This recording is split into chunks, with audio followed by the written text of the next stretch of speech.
Good day kapadyak! Sa video natin ngayon, ituturo ko sa inyo kung paano magpakintab ng aluminum. O tara! Kung bago ka lang sa channel ko, huwag kalimutan mag-subscribe at i-click yung bell icon para notified ka sa mga future videos ko. Like na rin. So meron tayo ditong aluminum frame ng customer na natambak na ng matagal na panahon. Ngayon, ang nangyari, nag-oxidize na yung aluminum niya. Sobrang dali lang mag-restore ng ganitong aluminum para maging shiny siya ulit. Ang gagamitin lang natin dito ay steel wool. Kung meron kayong lumang steel wool sa kusina, ito na yung gamitin nyo. Pero may alternative dyan, kung wala ka namang steel wool, pwede kang gumamit ng aluminum foil. Yung ginagamit sa pang-ihaw, yun, yung aluminum foil na yun. Although, mas magastos yun, mas mura pa rin si steel wool, kaya steel wool na lang kayo. Ang gagawin lang natin, babasahin lang natin tong steel wool ng tubig at sabon. Kahit anong sabon, okay lang. Kahit Joy lang, okay na. O kahit sabon panlaba, pwede rin. So, ganitong motion lang. Ulit-ulitin mo lang yung ganyang motion. Huwag mong paikutin yung steel wool. Yan, pag ganyan lang. Kasi kapag kuminis yan, magkakaroon yan ng parang brush effect. Yung parang galing factory, yung datingan. Huwag nyo lang masyadong idiin yung steel wool para hindi rin naman masyadong magasgasan yung frame. Yung tamang diin lang. So, ulit-ulitin nyo lang yan hanggang makuha nyo yung gusto nyong resulta.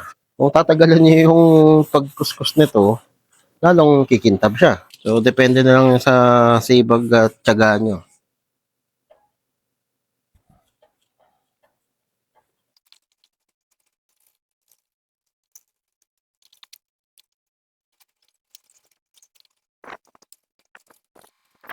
Yun, oh. Oh, di ba?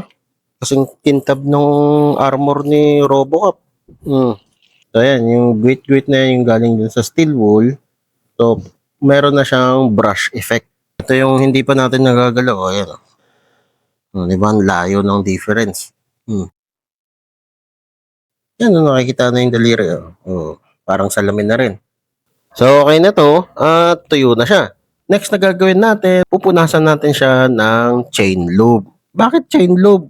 Pag tinignan mo yan sa electron microscope, butas-butas talaga yung surface niyan, hindi yan smooth.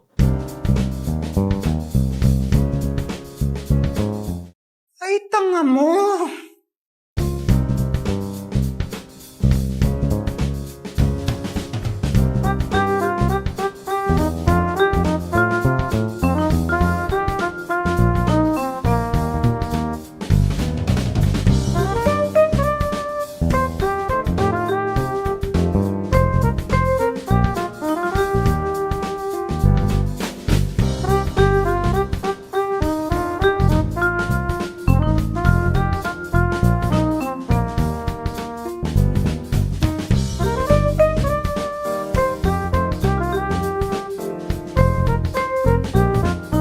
Huwag ka rin gagamit ng mga 3-in-1 oil o yung mga mineral oil, yung mga singer oil.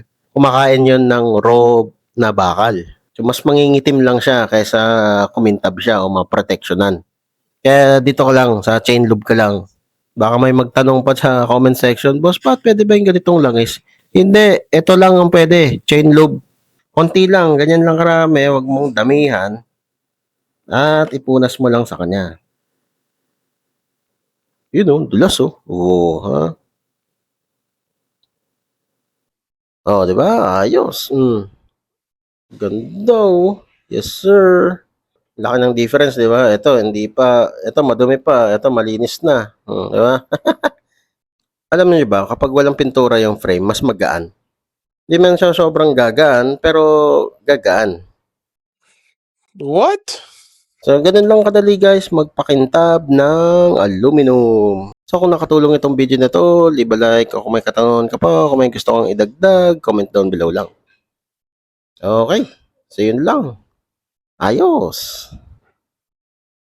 Whee!